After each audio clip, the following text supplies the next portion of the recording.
جب ہند سے کوئی آدمی ہمارے پاس آتا ہے تو ہم اس کے پاس پہلے ہی امام احمد رضا خان کا تذکرہ کرتے ہیں، پھر دیکھتے ہیں اس کے چہرے کو غور سے۔ علماء حرمین کہہ رہے ہیں ہم اعلیٰ حضرت کا ذکر اس کے سامنے کرتے ہیں کہ ہندوستان میں ایک مولانا ہیں جن کا نام احمد رضا خان ہے، بریلی سے تعلق رکھتے ہیں، فلاں فلاں کتابیں لکھے ہیں، ہم ان کا ذکر کرتے ہیں اور پھر اس کا چہرہ غور سے دیکھتے ہیں۔ اگر چہرے پر خوشی کے آثار نظر آئے تو ہم سمجھتے ہیں سنی صحیح العقیدہ ہے، اور اگر کڑنے لگے، جلنے لگے، پہلو بدلنے لگے تو ہم سمجھتے ہیں کہ وہ رجل من اہل البدع۔ وہ کہتے ہیں علماء حرمین، ہم اسی بات سے سمجھ جاتے ہیں کہ یہ بدعتیوں میں کا کوئی بندہ ہے۔ یہ معیار ہم نے نہیں، علماء حرمین نے متعین فرمایا۔ یہ پہچان جو اعلیٰ حضرت کی بنی، یہ اللہ تبارک و تعالیٰ کے انعامات میں سے ایک انعام ہے۔ آج کیا آپ سب کو معلوم نہیں ہے کہ ہمارے اور دوسروں میں فرق کرنے والی ذات اعلیٰ حضرت کی ہے؟ اللہ تبارک و تعالیٰ نے انہیں بنایا، لوگوں کی کیا مجال ہے کس کو کیا بنائیں گے۔ بعض لوگ کہتے ہیں یہ بریلویوں نے مل کر کے سب بنا دیا ان کو۔ میاں بریلویوں نے مل کر کے اگر انہیں بنایا ہے تو تم بھی سارے مل کر کے ایک اعلیٰ حضرت بنا دو، ایسا کوئی اعلیٰ حضرت بنا دو۔ انسانوں کے بس میں نہیں ہے اللہ کے ولی کو بنانا، وہ اللہ جسے چاہتا ہے اپنا ولی بناتا ہے۔ ذالک فضل اللہ یؤتیہ من یشاء، وہ اللہ کا فضل ہے، وہ جسے چاہے عطا فرماتا ہے۔ اب میں آپ کو یہاں چند اصطلاحیں بھی بتاؤں۔ شریعت طاہرہ میں، ہمارے دین اسلام میں ایک اصطلاح بولی جاتی ہے مجدد۔ مجدد دین کو صحیح طریقے سے اپنے زمانے میں پیش کرنے والا۔ جب اس پر گرد و غبار جمع ہو جائے، جب اس پر لوگ خرافات، بدعات، واہیات بھر دیں تو ایک مجدد آتا ہے، ان سب کو ختم کر کے دین اسلام کا صحیح چہرہ پھر امت مصطفیٰ کے سامنے پیش کرتا ہے، اسے مجدد کہتے ہیں۔ یہ مجدد کا لفظ بھی ملا ہے ہمیں حدیث رسول سے۔ اللہ کے حبیب صلی اللہ تعالیٰ علیہ وسلم نے ارشاد فرمایا، سنن ابو داؤد کی حدیث ہے، ان اللہ یبعث لہذہ الامۃ رأس کل مئۃ سنۃ من یجدد لہا دینہا۔ اللہ کے حبیب صلی اللہ علیہ وسلم فرماتے ہیں بے شک اللہ تعالیٰ اس امت میں ہر 100 سال پر ایک ایسا شخص پیدا کرتا ہے جو میرے دین کو تجدید کر کے صحیح چہرے کے ساتھ پیش کرتا ہے۔ ہر صدی میں، ہر 100 سال میں ایک ایسی شخصیت پیدا ہوتی ہے جو دین کا صحیح چہرہ امت کے سامنے پیش کرتی ہے۔ ہاں، ہم جس زمانے میں ہے، اس زمانے نے ہمیں مجدد کی پہچان جو ملی، اعلیٰ حضرت امام احمد رضا خان فاضل بریلوی رضی اللہ تعالیٰ عنہ شہرۂ آفاق ہیں، اس لیے مجدد کا لفظ آپ نے زیادہ طور پر اعلیٰ حضرت کے لیے سنا ہوگا۔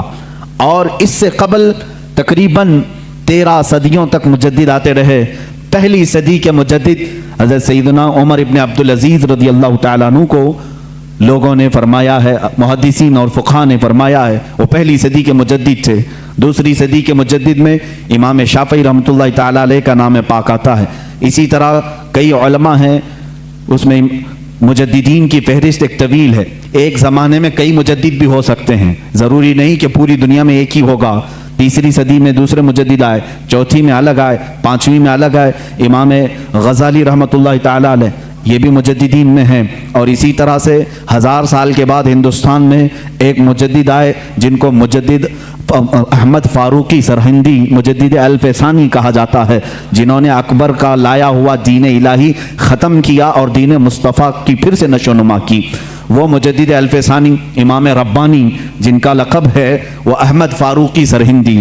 ان کے بعد پھر مجدد آئے سیدنا عبدالعزیز دہلوی رحمۃ اللہ، شاہ عبدالعزیز محدث دہلوی رحمۃ اللہ تعالیٰ علیہ۔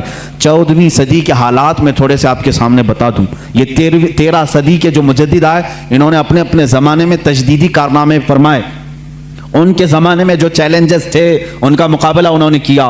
امت مصطفیٰ پر، دین مصطفیٰ پر آنے والی ساری بلاؤں کو انہوں نے دور کیا۔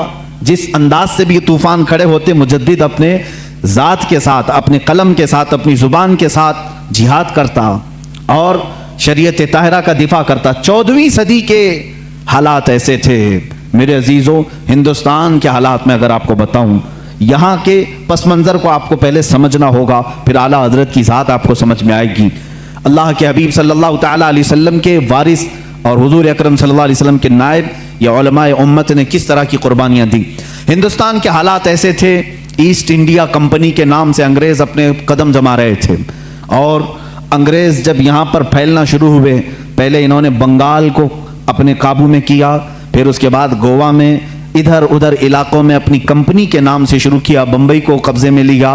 یہ وہ دور تھا جب یہاں پر مغل سلطنت آخری سانسیں لے رہی تھی۔ بہادر شاہ ظفر جس کے آخری حکمراں رہے ہیں، یہ کمزوری کے ایام تھے، مغل سلطنت کی علالت کا دور تھا، اور انگریزوں نے اس کمزوری کا فائدہ اٹھا کر کے ہندوستان میں اپنے قدم جمائے۔ جانتے ہیں اس وقت پورے ہند میں، ابھی ہندوستان کی تقسیم نہیں ہوئی تھی، یہ بنگلہ دیش بھی ہندوستان کا حصہ تھا، یہ پاکستان بھی ہندوستان کا حصہ تھا، افغانستان کے بھی کئی علاقے ہندوستان کے حصے میں آتے تھے، بڑا ہند تھا اس زمانے میں۔ پورے بر صغیر اس کو کہا جاتا ہے، سب کانٹیننٹل ہندوستان کو، بر صغیر شبہ القارۃ الہندیہ اس کو عربی میں کہتے ہیں، یعنی ایک انٹر کانٹیننٹل کے برابر ہی ہندوستان کو سمجھا جاتا ہے، تھوڑا چھوٹا اس سے۔ اتنے پورے علاقے میں پورے مسلمانوں کا عقیدہ ایک ہی تھا، وہ اہل سنت و جماعت، یا اگر کچھ تھے تو رافضی اور شیعہ تھے تھوڑے سے، لیکن پورے بر صغیر میں مسلمان صرف اہل سنت و جماعت تھے۔ انگریز جب یہاں پر ہندوستان میں آئے تو ان کو سب سے زیادہ خطرہ کس سے تھا؟ انہوں نے اپنی کتابوں میں لکھا، علماء اسلام سے انہیں خطرہ تھا۔ علماء اسلام ان کے خلاف کھڑے ہو سکتے تھے، اور ظاہر سی بات ہے اس وقت ابھی ترکی کی خلافت عثمانیہ بھی موجود تھی، اور ہندوستان میں مغل سلطنت تھی۔ مسلمانوں کا دبدبہ ایسا تھا کہ ایک بار اگر بادشاہ اسلام جہاد کا اعلان کر دے تو سارے کفن بردوش سڑکوں پر آ جاتے، ایک اعلان ہو جائے، نوجوان تو نوجوان، بوڑھے بھی راستوں پر آ جاتے اپنی جان اللہ کی بارگاہ میں پیش کرنے کے لیے۔ ہر زمانے میں ہمارے ہاں دائرہ اسلام میں آپ کو بتاؤں، مرنے سے کبھی کوئی مسلمان خوف نہیں کھاتا تھا۔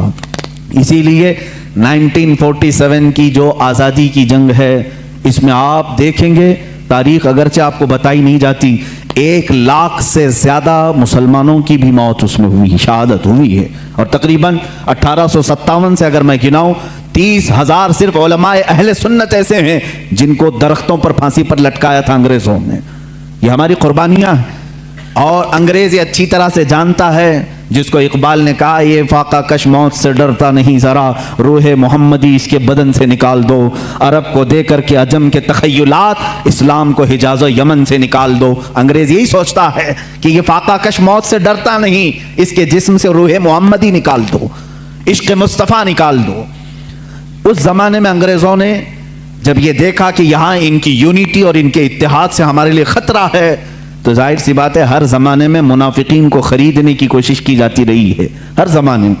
وہ زمانہ بھی ایسا رہا کہ انگریزوں نے اپنے خلاف بولنے والوں کو کالا پانی کی سزا دی، انڈمان نکوبار بھیجا، پھانسی کی سزائیں دی، لیکن وہی انگریز چند علماء کو خریدتا رہا، چند مولویوں کو خریدا، اور ان کے درمیان، مسلمانوں کے درمیان اختلافات ڈالنے کی کوششیں کی، کیونکہ مشہور ہے، یہ میری اکیلے کی بات نہیں، سارے لوگ جانتے ہیں ڈیوائڈ اینڈ رول کی پالیسی کس کی رہی ہے؟ انگریزوں کی رہی ہے، سب جانتے ہیں۔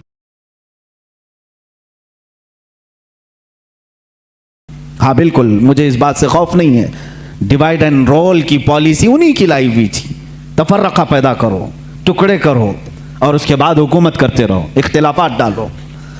تو انہوں نے ہندوستان میں اس چیز کی کوشش کی، اور سب سے پہلے اختلافات جو جنم لیتے ہیں وہ قادیان پنجاب سے، وہاں سے ایک مرزا غلام احمد قادیانی نام کے شخص کو اٹھایا گیا، انگریزوں نے اس کی بہت بھرپور مدد کی، تعاون کیا پیسوں سے، اور پھر اس کے ذریعے سے نئی نئی چیزیں لانا شروع کیا۔ یہ وہی زمانہ ہے، یہ 14ویں صدی کا زمانہ، ہجری کے مطابق میں کہہ رہا ہوں، اور 1857 سے پہلے کے یہ معاملات ہیں۔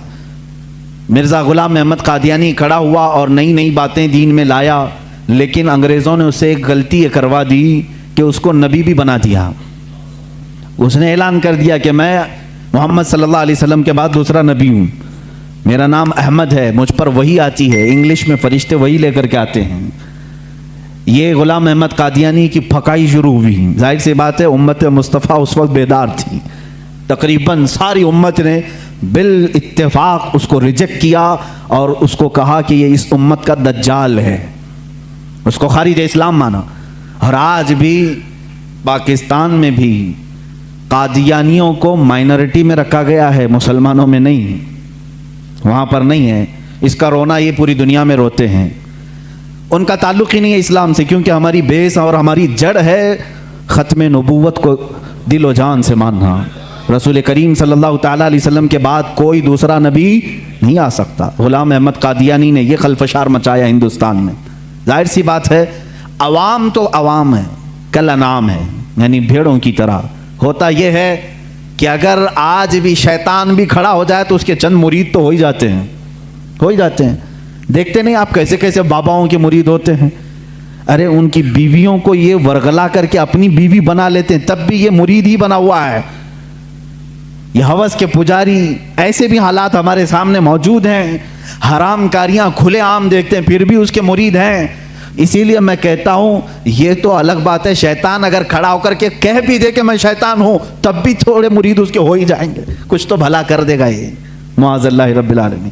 اسی طرح غلام احمد قادیانی کا کفر ظاہر تھا، ختم نبوت کا انکار تھا، باوجود اس کے کچھ ماننے والے اس کے فالوورز تھے، جس کی وجہ سے ہندوستان میں اختلافات کی ہوا شروع ہو گئی۔ اب یہاں پر معاملات ایسے آئے کہ پھر ایک علاقہ ایسا ہے، علی گڑھ مسلم یونیورسٹی کو تو آپ جانتے ہیں، لیکن اگر میں اب کھولوں بہت سارے تو کچھ لوگوں کے اب دلوں میں چبھن ہوگی، پیٹ میں درد بھی ہوگا۔ لوگ یہی کہیں گے کہ مولانا اختلافات کی بات کرتے ہیں، بانٹنے کی بات کرتے ہیں، فرقے کی بات کرتے ہیں۔ میرے عزیز، حق بات بتانے کو اگر تم فرقہ واریت سمجھو گے تو یہ تمہارا کوڑ ہے، یہ تمہارا مرض ہے۔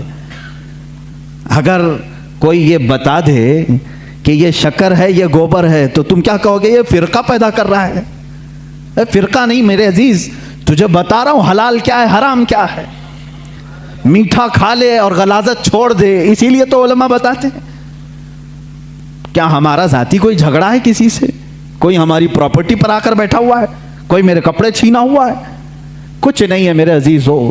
جو باتیں میں عرض کر رہا ہوں اس کو توجہ سے سنیں، اور مجھے کسی کو گالیاں دینے میں کوئی شغف نہیں ہے اور نہ میری زبان ایسی، لیکن جو حقوق اسلام ہے اور دین کے جو حقوق ہیں وہ میں بتا کر رہوں گا۔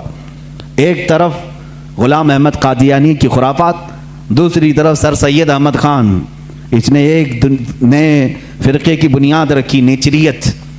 یہ کیا تھا؟ یہ بھی انگریزوں کے پاس سے پڑھ کر کے آیا، جو بانی ہے مسلم یونیورسٹی کا۔ ظاہر سی بات ہے وہاں کے ٹیچرز، وہاں کے اساتذہ کو کچھ باتیں بری لگتی ہیں، کچھ باتیں بری لگیں گی، لیکن یہ حقیقت ہے اور تاریخ سے تم منہ موڑ نہیں سکتے۔ سر سید احمد خان واپس آ کر کے قرآن عظیم کی بہت ساری باتوں کا انکار شروع کر چکا تھا۔ اس نے یہ کہنا شروع کیا کہ معجزات کوئی چیز ہی نہیں ہے، قرآن میں کسی معجزے کا ذکر ہی نہیں ہے، ہر چیز کی بدل کر کے تعویل کر دی، کہا فرشتے ہوتے ہی نہیں ہیں، انسان کے اندر جو نیکی کرنے کی طاقت ہے اسی کا نام فرشتہ ہے، شیطان کا کوئی وجود ہی نہیں ہے۔ وہ کہتا ہے کہ برائی کرنے کی جو صفت ہے انسان کے اندر اسی کا نام شیطان ہے۔ قرآن پاک کی پوری تفسیر بدل ڈالی، جنات کا انکار، جنت و دوزخ۔ ارے میاں کس نے دیکھا؟ یہ نیچریت تھی۔ نیچریت کا مطلب ہے نیچر کو ماننے والے ہیں، جو دکھ رہا ہے بس اسی کو ماننا ہے، جو نہیں ہے اس کو نہیں ماننا ہے۔ اور اس کے علاوہ حضور اکرم صلی اللہ تعالیٰ علیہ وسلم کے متعلق بھی بہت ساری نئی باتیں اس نے رکھی، قیامت کے دن شفاعت کے متعلق اور دیدار الہی کے متعلق۔ سر سید احمد خان نے لکھا ہے کہ اللہ کا دیدار ہو ہی نہیں سکتا، نہ زندگی میں، نہ موت کے بعد، نہ جنت، نہ دوزخ، ایسی کوئی چیز ہی نہیں۔ یہاں ہندو تو عقیدہ رکھتے ہیں نرک اور سورگ کا، وہ تو بیچارہ ان سے بھی نیچے آ گیا۔ یہ تمام چیزیں نیچریت اس زمانے میں پھیلی۔ اب کچھ مسلمان ادھر بھی فالوورز۔ سر سید احمد خان کوئی نیا پیدا نہیں ہوا تھا، یہ بھی انگریزوں سے پڑھ کر کے متاثر ہو کر کے آیا، انگلینڈ سے یا یورپی کنٹریز سے، اور مسلمان اس کو جو ظاہر سی بات ہے تھوڑا روشن خیال سمجھتے ہیں، ارے یہ بہت ہی ماڈرن ہیں، نیا علم لے کر کیا ہیں، اس کے پیچھے چلنے لگے۔ اس نے علم کے نام پر بہت سارے مسلمانوں کا عقیدہ خراب کیا۔ ایک طرف یہ معاملات، قادیانی فتنہ اپنی جگہ پر، نیچری فتنہ اپنی جگہ پر، اور پھر دیوبندی فتنہ ایک اور، یہاں پر میں آج انصاف کے ساتھ عرض کرنا چاہوں گا، آج جو دیوبند ہے یا جو دیوبندی ہیں، اگر ان کو میری بات بری لگتی ہے تو ٹھنڈے دل سے میرے عزیز اپنے دل پر ہاتھ رکھ کر کے سوچو، آؤ میں تمہیں دعوت دیتا ہوں، آؤ ہم ان تمام چیزوں پر جمع ہو جاتے ہیں جو صحابہ اور تابعین سے تھی۔ کوئی نئی بات تم اپنی کتاب میں نہیں لاؤ گے، کوئی نئی بات میں اپنی کتاب میں نہیں رکھتا۔ آؤ اتحاد کرو، میں اس اتحاد کا اعلان کرتا ہوں، لیکن جو نئی باتیں آئیں اس کا تم انکار کرو گے، علل اعلان کرو گے، اور یہ بھی کہو گے کہ ہم ان سے دور ہیں۔ ہوا یہ کہ اعلیٰ حضرت رضی اللہ تعالیٰ عنہ کے زمانے سے تھوڑے سے پہلے کی حالات میں بتا رہا ہوں آپ کو۔ دارالعلوم دیوبند کے بعد 4 علماء میں صاف صاف آج عرض کرتا ہوں جن کی کتابوں سے پوری امت میں تنازع پھیل گیا، اختلاف پھیلا۔ لوگ ہم کو اختلاف کا فتویٰ دیتے ہیں، اگر نہ یہ کتابیں آتی نہ یہ کوئی فتوے آتے۔